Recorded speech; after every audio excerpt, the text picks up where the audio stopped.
Masayang araw mga ka-PL. Grabe. Nakakahiya pala talaga, sobra ang naranasan ni Bongbong Marcos sa ASEAN Summit, mga kababayan. Una, yung hinahanap siya ng mga kababayan natin dahil wala ho siya sa photo ops. Eh di umano, ang totoong kwento doon, mga kababayan, sinadya daw pala talagang hindi siya isama sa photo ops. Nako, akala ko nag-aaway lang yung mag-asawa. Eh hindi pala daw talaga isinama. Sinadya, mga kababayan. Hindi natin alam kung ano ang katotohanan talaga sa mga istoryang kumakalat ngayon sa social media. Pangalawa, yung hindi ho siya kinakamayan ng ibang leader ng ASEAN. Iba lang naman. Hindi naman po lahat. Meron yung iba na kumakaway sa kanya, pero meron pong iba na hindi ho siya kinakamayan. Dahil daw po sa tradisyon ng ibang bansa, mga kababayan, na bawal daw silang makipagkamay sa isang leader na kawatan, mga kababayan. Bad luck di umano ito sa ibang mga leader na dumalo po doon sa ASEAN Summit. Merong iba kumakaway sa kanya, maaaring hindi sila naniniwala sa ganung klaseng pamahiin. Pero meron po ibang bansa ng pamahiin, bawal tayong kumaway o kumamay yan sa mga politikong merong bahid pagnanakaw.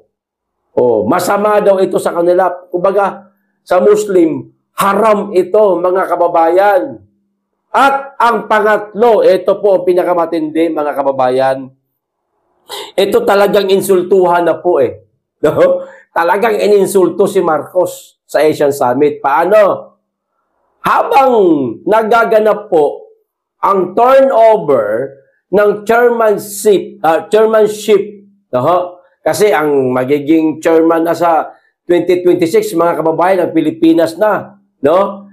Chairmanship ng ASEAN Summit, itino-turn over po kay Bongbong Marcos.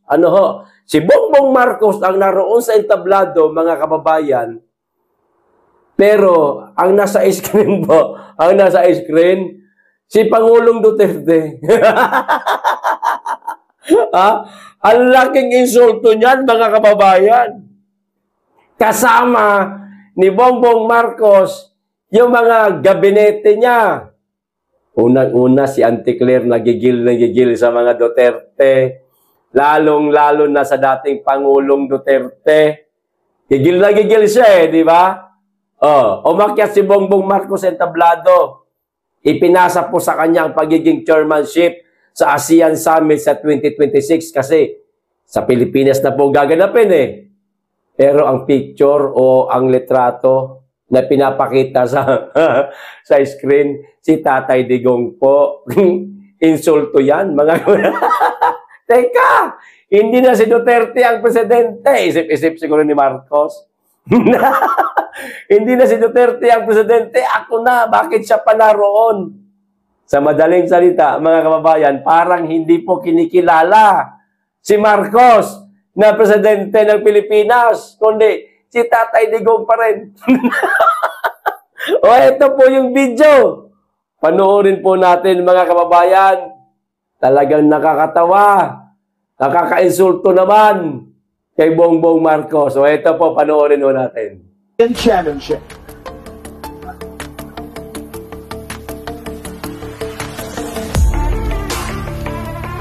The gavel symbolizes the authority and responsibility of the ASEAN chairmanship, a commitment to unity, cooperation, and shared prosperity among all ASEAN member states. Let us now witness the handing over of the ASEAN chairmanship from Malaysia to the Republic of the Philippines.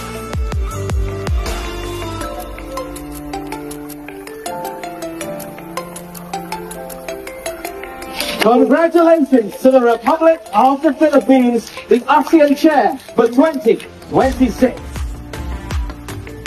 We kindly invite His Excellency President Ferdinand R. Marcos Jr. to remain on stage and the Honorable Prime Minister of Malaysia to kindly return to your seat.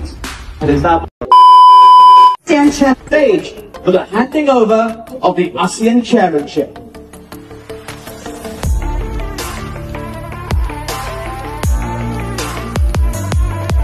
The gavel symbolizes the authority and responsibility of the ASEAN Chairmanship, a commitment.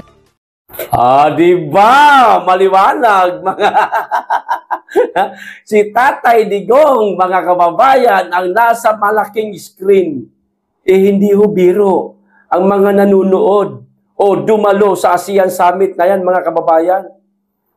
Halos lahat po ng mga gabinete ng mga leader nila dumalo po dyan, mga kababayan. Si Bongbong Marcos nga lang napakarami niya kasama pumunta dyan, mga kababayan Pero ang nasaksihan po ng lahat, habang inaabot kay Bongbong Marcos yung parang martilyo dyan turnover yan, mga kababayan, ipapasa. Ibig sabihin, ang susunod na sponsor o sunod na gaganapin ang ASEAN doon sa bansa na yan, kung kanino po itinurn over. O itinurn over na kay Bongbong Marcos.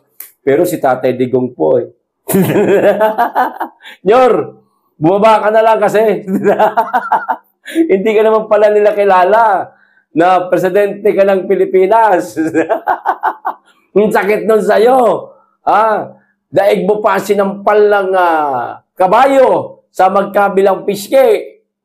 Mantakin mo, ikaw presidente, pero si Tatay Digong ay pinapakita sa malaking screen.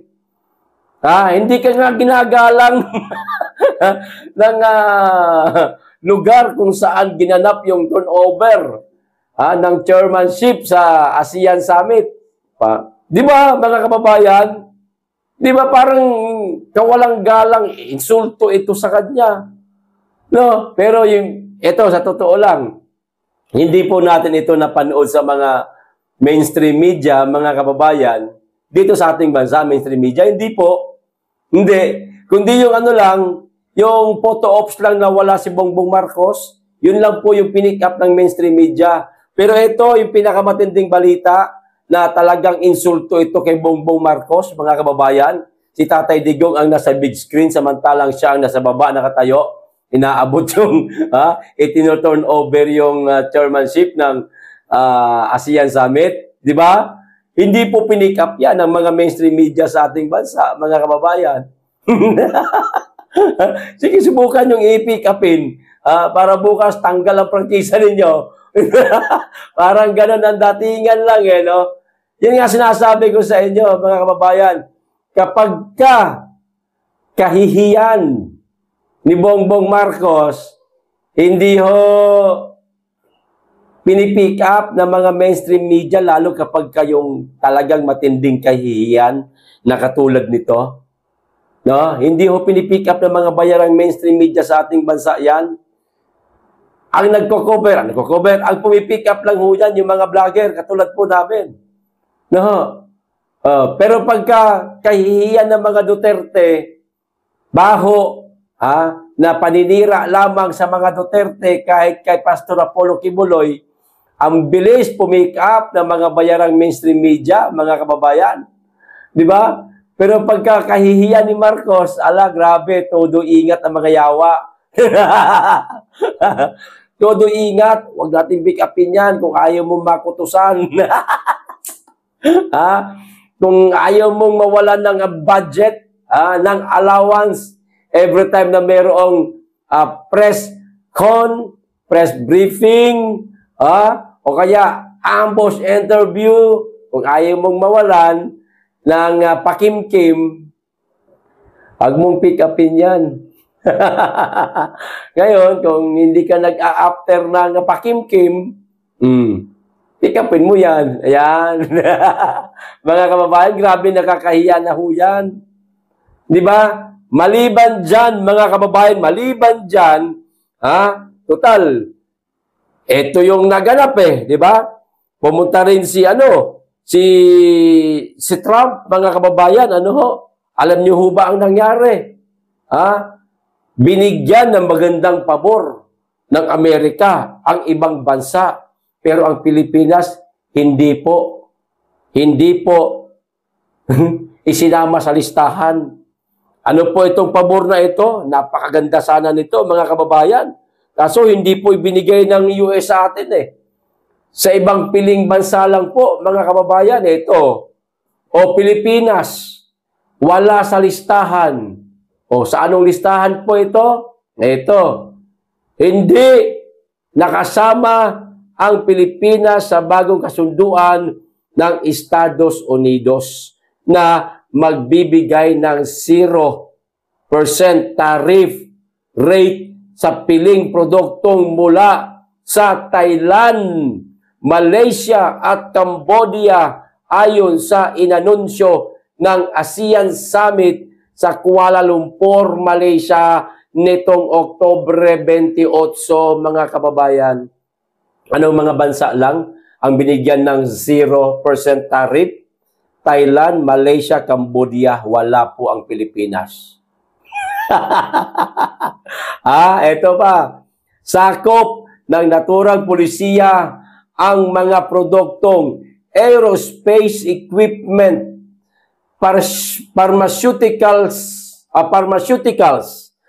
palm oil, cocoa at rubber na dati ay may taripang hanggang 19%. Layunin nitong paigtingin ang ugnayang pangkalahatan ng US sa mga piling bansa sa ASEAN. Piling bansa. Kaso yung 3 bansa lang na yun ang napili. Mga kababayan, meron din po tayong rubber sa Pilipinas. Napakarami po. Lalong-lalo na dito sa Mindanao. Napakaraming rubber ho dito. Palm oil, meron din po tayo. Cocoa, meron din po tayo niyan. Sayang, mga kababayan, kung naibigay sana sa Pilipinas, no? Naku, ang ganda sana nun, mga kababayan. Wala eh.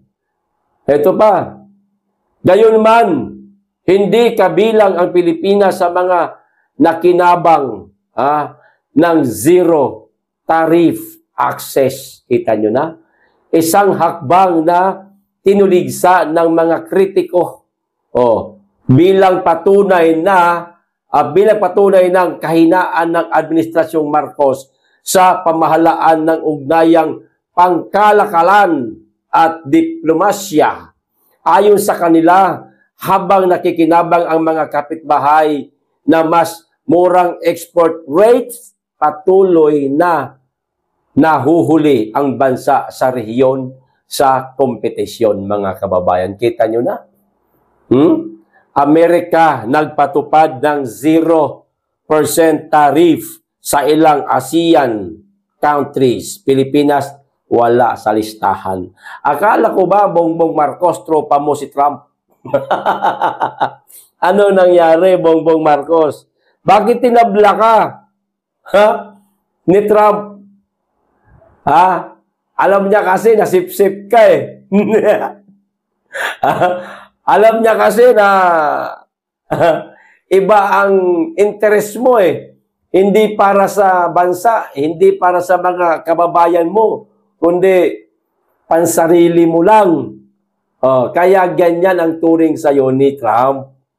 Iniinsulto ka, binabastos ka, hindi ka isinasama sa mga merong magagandang agenda sana na makakamtan ng Pilipinas. Tuloy, napunta lang sa Thailand, napunta lang sa Malaysia, sa Cambodia, at saka sa saan nga yun? Napunta lang sa 3 bansa na yun. Ano nga yung isa? Nakalimutan ko. Yun na yun. Basta yun na yung nabanggit ko kanina.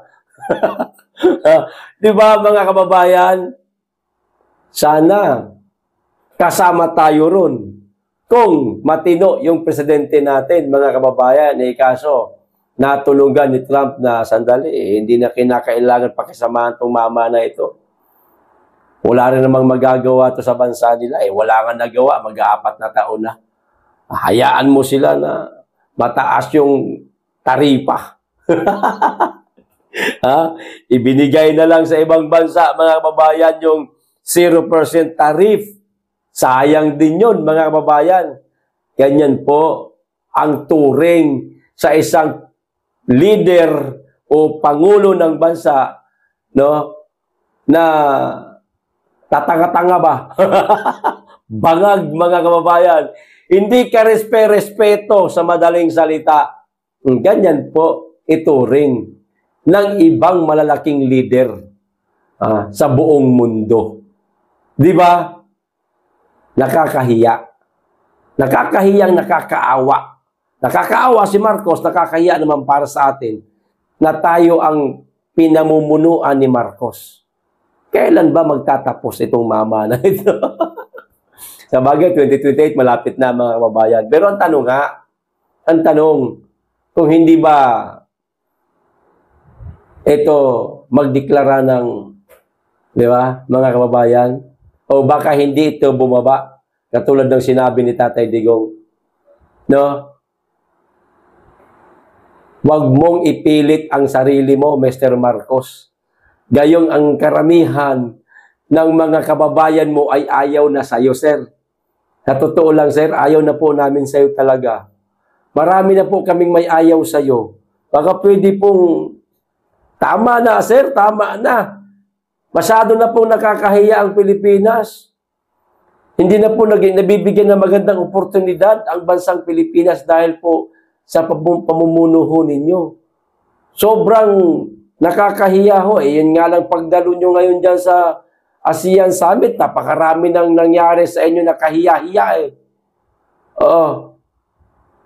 Yung pang aasahan sana natin na magkaroon tayo ng mga biyaya, benepisyo sa pagdalo mo dyan, wala. Wala tayong maaasahan. At eto nga, umuwi kang luhaan. Samantalang yung ibang bansa, yung 3 bansang nabanggit kanina, zero tariff sila, mga kababayan. Pilipinas, hindi isinama. Sayang. Di ba? Patuloy na nahuhuli ang bansa sa regional na kompetisyon. Yun, di ba?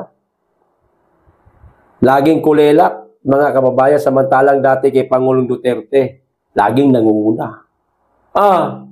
Ito pa, isang balita, mga kababayan. Para sa mga OFW, ito, hindi ko alam kung nananawagan itong si Kiko o baka meron ng isang grupo na gustong gawin ito, no? Hindi na po itong bago sa mga OFW, matagal na po itong ginagawa ng mga kababayan natin. Ayan, nakita ko po ito sa post ni Kiko Barsaga. OFW groups planning Zero Remittance Month.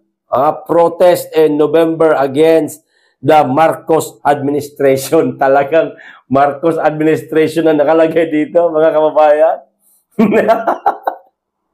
Bagsak na naman ang ekonomiya nito.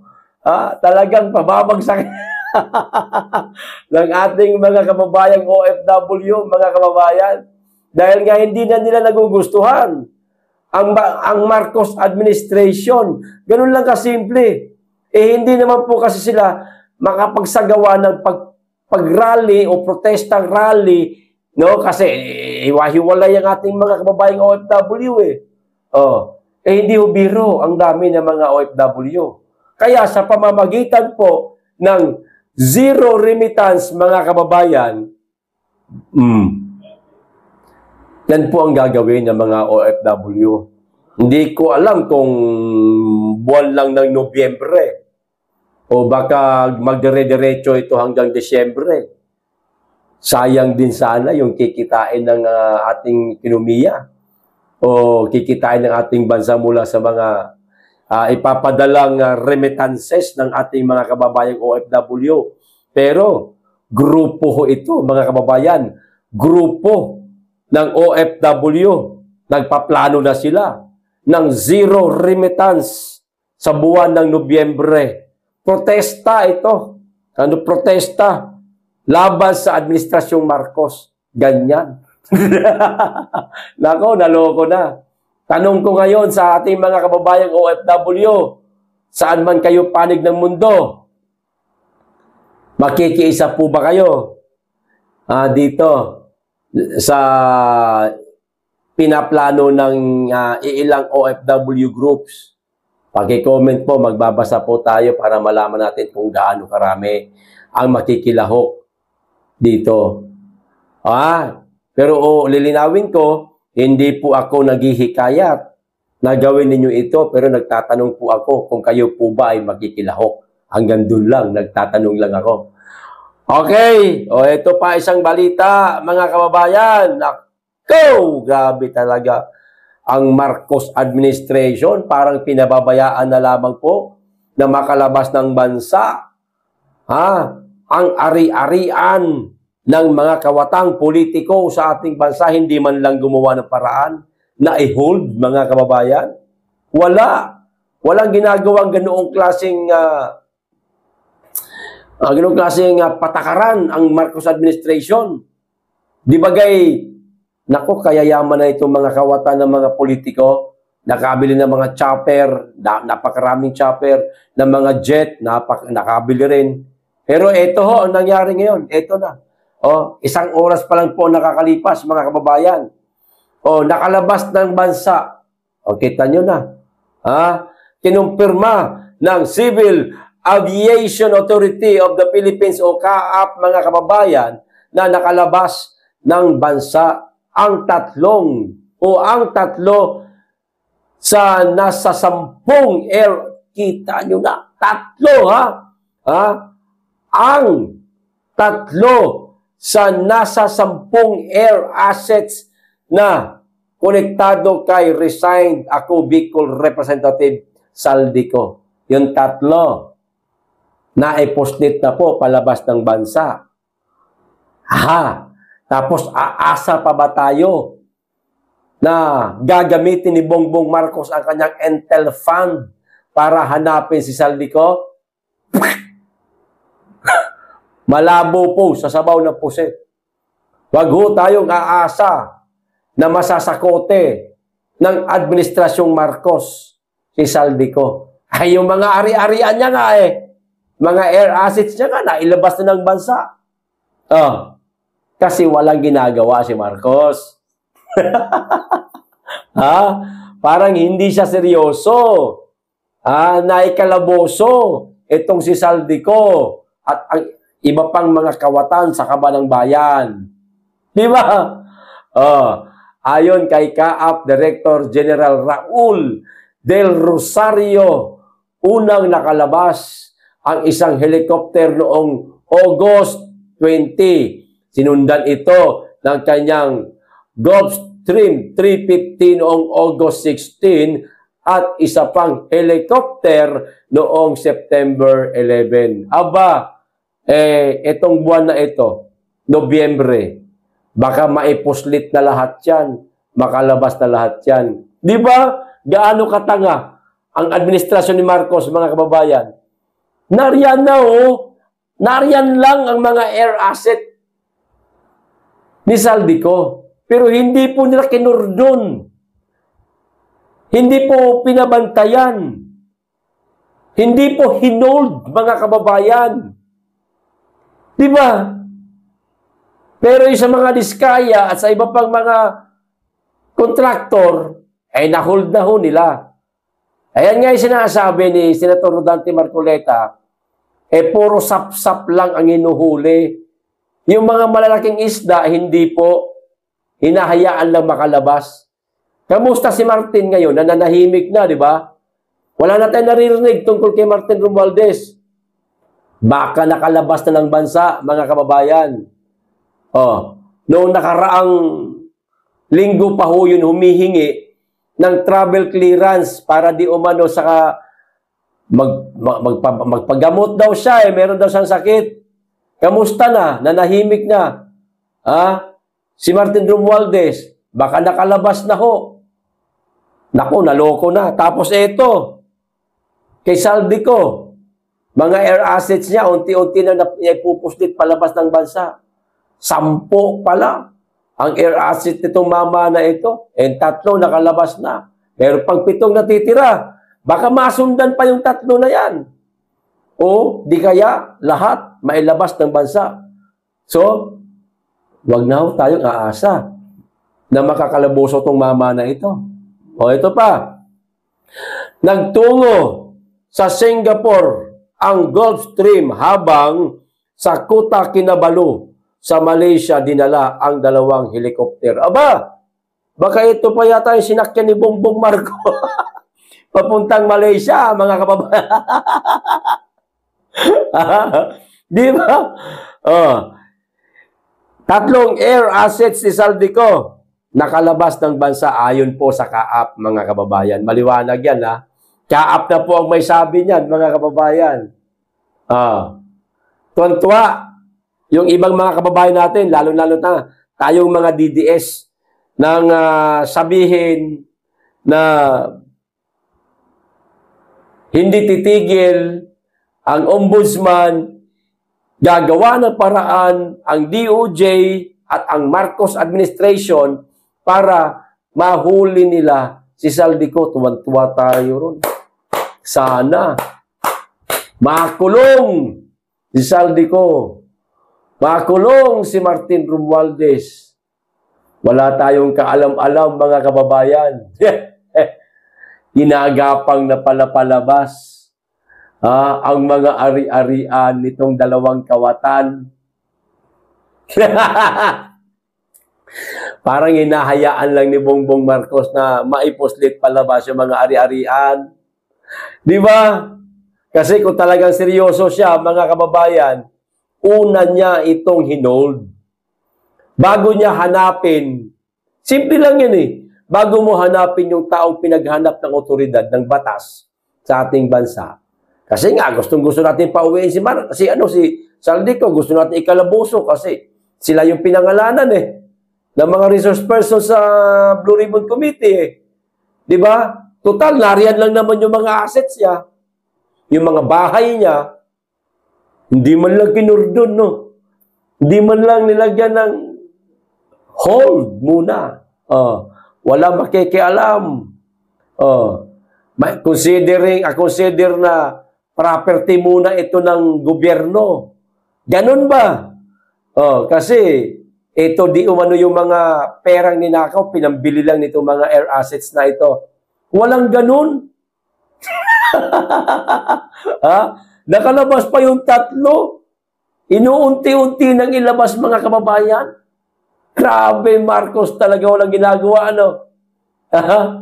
Yung pinasabog niya, sinimulan niya, itong tungkol sa maanumalyang flood control project, hindi niya po kayang tapusin. Sabi ko sa inyo pampabango niya lang po yung mga flood control project na yun na kuno, galit na galit siya. Bakit nangyari itong korupsyon sa ating bansa? Kunwari, galit na galit siya. Pero, ano sabi ni Vince Dizon? Tigil daw po muna ang pagnanakaw. Saka na tayo magnakaw, relax muna. Mag-isip muna tayo ng bagong plano. Planuhing maigi na hindi mahalatang nagnanakaw tayo. Joke lang. Di ba? Kasi nga, kung seryoso siya talaga na makalaboso si Saldico, unang-una niyang ginawa, hinold niya yung mga property, yung mga air assets, yung mga bahay ni Saldico, condo unit, hinold niya. Wala na. Hindi na magagalaw ni Saldico yan. Tapos, tsaka niya gamitin yung kanyang Intel Fund na napakalaki, 10 bilyon mahigit. Di ba? Ang Intel at saka Confidential Fund ni Bongbong Marcos, total, 10 bilyon, mga kababayan. Gamitin mo naman ng maayos yan, Mr. President. Yung intelligent fund mo para mahanap nyo si Saldico. Hindi nyo na nga mahanap-hanap si Saldico, hinayaan nyo pa na makalabas ng bansa yung mga air assets niya. 3, meron pa natitirang 7, baka naman pati yung 7. Mr. President, maubos pa yan.